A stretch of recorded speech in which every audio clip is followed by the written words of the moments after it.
കയറി പോയത് ഇദ്രീസ് നബി അലിഹിസ്സലാം അസ്റായിൽ അലിഹിസ്സലാം തമ്മിൽ ഇങ്ങനെ ഇടയ്ക്കിടയ്ക്ക് കാണാൻ വരും, സന്ദർശനം നടത്തും. അപ്പോൾ ഒരിക്കൽ ചോദിച്ചു, ഈ മരണം എങ്ങനാ, ഞാൻ എപ്പോഴാണ് മരിക്കണമെന്ന് പറയും? അത് അള്ളാഹ്ക്ക് മാത്രമേ അറിയത്തുള്ളൂ. എന്നാൽ എനിക്ക് ഈ മരണത്തിൻ്റെ വേദന എങ്കിലും എന്താണെന്ന് എനിക്കൊന്ന് മരിക്കണം, ഈ മരണത്തിൻ്റെ വേദന എന്താണെന്ന് എനിക്കൊന്ന് അറിയിച്ചു തരുമോ? അത് അള്ളാഹിൻ്റെ കയ്യിലാണ്. അള്ളാഹുടെ അടുത്ത് ചോദിച്ചു. അള്ളാഹു പറഞ്ഞു, ആഗ്രഹമല്ലേ, സാധിപ്പിച്ചു കൊടുത്തുതരാം, മരിപ്പിച്ചിട്ട് ജീവൻ തിരിച്ചു കൊടുക്കാൻ. അങ്ങനെ റൂഹ് പിടിച്ചു, മരിച്ചു ഇദ്രീസ് നബി, തിരിച്ച് ജീവൻ കൊടുത്തു. എങ്ങനെയുണ്ട്? സുബ്ഹാനല്ലാഹ്.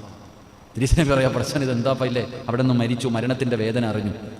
ഇദ്രീസ് നബി രണ്ടാമത് അസ്റായിലിനോട് ചോദിച്ചു, എനിക്ക് നരകം ഒന്ന് കാണിച്ചു തരുമോ? അള്ളാഹുടെ നരകം കണ്ടു കഴിഞ്ഞാൽ നന്നാവല്ലോ.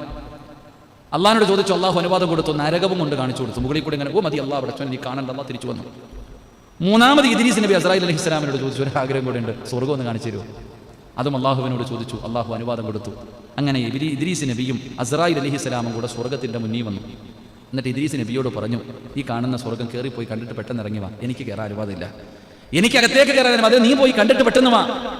അങ്ങനെ അസ്റായിൽ അലൈഹിസ്സലാം വെളിയിൽ നിന്നു, ഇദ്രീസ് നബി അലൈഹിസ്സലാം സ്വർഗ്ഗത്തിൽ കയറി ഇങ്ങനെ നടക്കായി. ചങ്ങാതി സ്വർഗ്ഗമെല്ലാം കണ്ട്, കൊട്ടാരങ്ങളും അരുവികളും പഴങ്ങളും, അല്ലാഹുവേ ഇതെല്ലാം കണ്ടിട്ട് ഇങ്ങനെ നടക്കുക.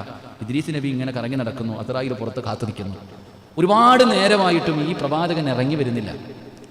അവസാനം അസ്റായിൽ അലൈഹിസ്സലാം വിളിക്കാൻ തുടങ്ങി, നബിയെ ഇങ്ങോട്ട് ഇറങ്ങി വാ നബിയെ, ഞാൻ വരൂല, ഞാൻ ഇറങ്ങി വരൂല, ഇങ്ങോട്ട് നിങ്ങളല്ലേ പറഞ്ഞ് ഇറങ്ങി, ഇങ്ങോട്ട് വാ നബിയെ, ഞാൻ വരൂല, എത്ര വിളിച്ചാലും ഞാൻ വരൂല, ഇനി അള്ളാഹ് ഇറക്കി വിടണം എന്നെ ഇവിടുന്ന്, ഇനി അള്ളാഹ് ഇറക്കി വിടാം, ഞാൻ ഇറങ്ങി വരൂല. ഇവിടുന്ന് ഖുർആൻ നിങ്ങൾ എടുത്തു നോക്ക്, ഞാൻ തമാശ പറയുന്ന പോലെ എളുപ്പത്തിൽ പറയുന്നു, ഖുർആൻ നിങ്ങൾ എടുത്തു നോക്ക്. ഇദ്രീസ് നബി അലൈഹിസ്സലാമും അസ്റായിലും തമ്മിൽ വഴക്കായി. അപ്പോൾ അള്ളാഹു ഒരു മലക്കിനോട് പറഞ്ഞു, പോയിട്ടൊരു മധ്യസ്ഥ പഠിക്കണം. അള്ളാഹിക്ക് അറിയാഞ്ഞിട്ടൊന്നുമല്ല, എങ്കിലും മധ്യസ്ഥനായിട്ട് അള്ളാഹു ഒരു മലക്കിനെ പറഞ്ഞു വിട്ടു. നേരെ അസ്റായിൽ അലൈഹിസ്സലാമിന്റെ അടുക്ക, എന്താപ്പ വിഷയം, എന്താപ്പ ചങ്ങായി ഇങ്ങനെയൊക്കെ പറഞ്ഞ് അകത്ത് കയറിയതാണ്, ഇറങ്ങി വരണില്ല. ഓക്കെ, അകത്തുപോയി ഇദ്രീസ് നബിയോട് കാര്യങ്ങൾ തിരക്കി. ഇദ്രീസ് നബി അലൈഹിസ്സലാം പറഞ്ഞ മറുപടി വളരെ പ്ലാനായിരുന്നു. അവിടെ നിന്ന് പറഞ്ഞു, അള്ളാഹു പറയുന്നുണ്ട്, ലോകത്ത് കടന്നു വന്ന സർവ്വചരാചരങ്ങളും മരണത്തിന്റെ രുചി അനുഭവിക്കും. കുല്ലു നഫ്സിൻ ദാഇഖത്തുൽ മൗത്ത്, ഖുർആൻ പറയുന്നുണ്ട്, മരണത്തിന്റെ വേദന ലോകത്ത് കടന്നു വന്ന എല്ലാവരും അനുഭവിക്കും. ഒരു വട്ടമേ മരിക്കത്തുള്ളൂ ഒരു മനുഷ്യൻ. ഒരാൾ ജീവിതത്തിൽ ഒരിക്കലേ മരിക്കൂ. ആ മരണത്തിന്റെ വേദന എന്താണെന്ന് ഞാൻ അറിഞ്ഞു, ഇനി എനിക്ക് വയ്യ. രണ്ട്, അള്ളാഹു പറഞ്ഞിട്ടുണ്ട്, ഓരോ മനുഷ്യനും അവന്റെ കണ്ണുകൊണ്ട് നരകം കാണുമെന്ന്. ഞാൻ എൻ്റെ കണ്ണുകൊണ്ട് നരകം കണ്ടു. അള്ളാഹ് പറഞ്ഞല്ലേ നരകം കാണും, ഞാൻ കണ്ടു.